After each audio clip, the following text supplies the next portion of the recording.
Assalamu alaikum viewers. My name is Sakib Fazarningwala and I am back with another review video as a part of Rehan AI teacher training course. And today we will be reviewing one of the most influential TED Talks on the future of education. What we are learning from online education by Daphne Koller, the co-founder of Coursera. This talk was presented at TED Global in 2012, yet more than a decade later, many of its predictions have become reality. Long before online learning became mainstream, Daphne Koller challenged us to rethink what education could look like in a connected world. What impressed me the most is that she does not begin with technology. She begins with human opportunity. She opens the presentation by sharing her own story. She explains that she was fortunate to grow up in a family where education was a natural part of life. As a third generation PhD and the daughter of academics, she had access to the world class universities and opportunities that many people never receive. But instead of celebrating her own success, she immediately shifts the focus to a difficult question: what about the billions of people who never get those opportunities? To make this point powerful, she describes the tragic reality of educational scarcity in different parts of the world. She highlights how, in some countries, thousands of students compete for only a handful of university seats. She also points out that even in wealthy nations, higher education is becoming increasingly expensive, placing quality education beyond the reach of many families. Her message is simple but powerful. The biggest problem isn't that people don't want to learn, it's that many simply cannot access quality education. That is where the talk takes an exciting turn. Daphne introduces Coursera, a platform she co founded with Andrew.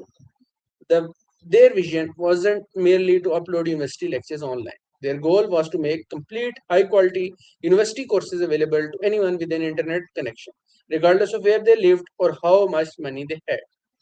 One statistic she shares is astonishing. When Andrew offered his Stanford machine learning course online, around 100,000 students enrolled. Daphne remarks that teaching that many students in a traditional Stanford classroom would have been taken centuries. Technology suddenly made it possible to reach learners on a completely different scale. However, Daphne argues that simply recording lecture is not enough. One of the strongest ideas in a talk is that students don't truly learn by passively watching videos. Real learning requires participation, practice, feedback, and interaction. Instead of hour-long lectures, Coursera divided lessons into short modules. Throughout each lesson, the video pauses to ask questions, requiring students to think before moving on. This approach transforms learners from passive viewers into active participants. Many of us assume that watching educational videos automatically means we are learning. But Daphne reminds us that understanding only develops when we actively retrieve information, solve problems, and test ourselves. That's a principle supported by educational research and something every teacher and student can apply today. Another fascinating idea she discusses is personalized learning. In a traditional classroom, every student usually follows the same lecture at the same pace. But online education makes it possible to learn differently. Students who already understand a concept can move ahead, while others can pause, repeat, or review prerequisite material before continuing. Technology allows education to adapt to learners rather than focusing every learner into the same model. She also tackles one of the biggest challenges of massive online education: grading. How do you evaluate thousands of students at once? Daphne explained that many assignments can be automatically assessed while creative work can be evaluated through structured peer assessment. Students review one another's work using detailed rubrics, and surprisingly, the results closely resemble instructors' grading. This demonstrates that technology does not always replace human involvement. It often organizes collaboration more effectively. Perhaps the most visionary part of this presentation comes when she explains that every click, every quiz, every discussion, and every assignment creates valuable learning data. For the first time in history, educators could study learning itself on a massive scale. Instead of relying on small classroom experiments, millions of interactions could reveal which teaching method genuinely helped students understand concepts better. In other words, online education is not only expanding access, it is helping us discover how humans learn more effectively. Looking back today, it's remarkable how many of Daphne's predictions came true. Online learning platforms have become part of everyday education. Universities across the world offer digital programs.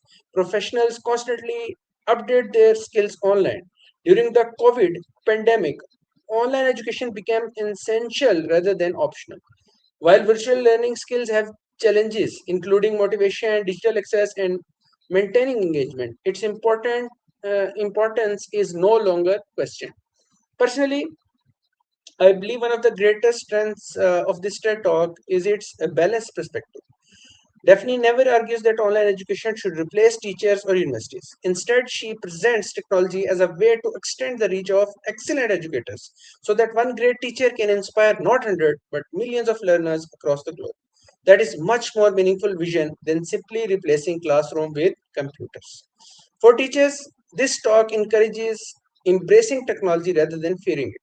For students, it demonstrates that learning opportunities are no longer limited to one's geography.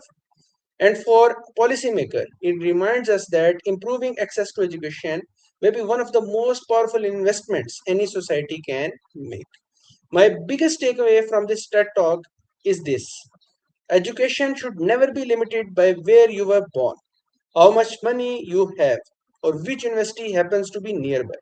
When technology is used thoughtfully, knowledge becomes one of the few resources that can grow by being shared. I would rate this TED talk very highly. Even though some examples are now over a decade old, the core ideas remain highly relevant. If you are interested in education, AI, digital learning, or the future of teaching, this is definitely a TED talk worth watching. I hope you enjoyed my review video. I will be back with another review session. Until then, signing off. Allah Hafiz.